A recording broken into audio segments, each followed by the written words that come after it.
নমস্কার। কবি সুবোধ সরকারের শাড়ি। বিয়েতে ৫১টা শাড়ি পেয়েছিল মেয়েটা। অষ্টমঙ্গলায় ফিরে এসে আরও ৬টা। এত শাড়ি একসঙ্গে সে জীবনে দেখেনি। আলমারির প্রথম থাকে রাখলো সে সব নীল শাড়িদের। হালকা নীল একটাকে জড়িয়ে সে বলল, তুই আমার আকাশ। আলমারির দ্বিতীয় থাকে রাখলো সব গোলাপিদের। একটা গোলাপিকে জড়িয়ে সে বলল, তোর নাম অভিমান।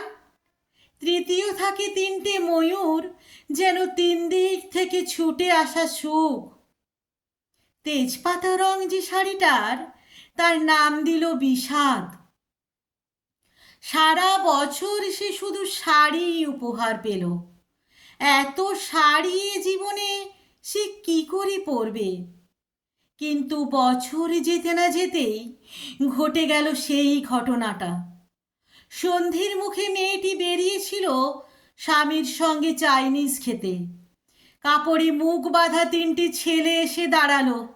স্বামীর তল পেটে ঢুকে গেল ১২ ইঞ্চি। ওপর থেকে নিচে নিচে নেমে ডান দিকে যাকে বলে এল।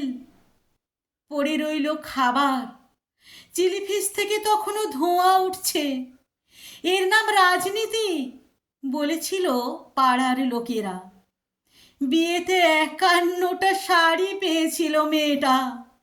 অষ্টমঙ্গলায় ফিরে এসে আরও ৬টা।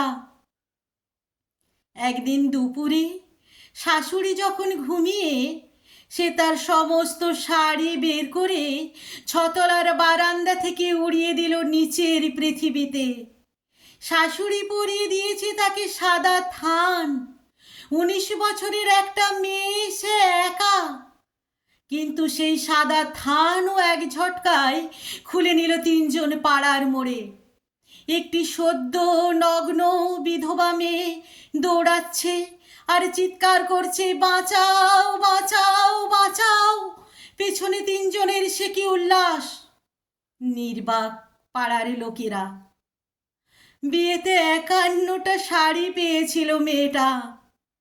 অষ্টমঙ্গলায় ফিরে এসে আরও ৬টা। বিয়েতে ৫১টা শাড়ি পেয়েছিল মেয়েটা।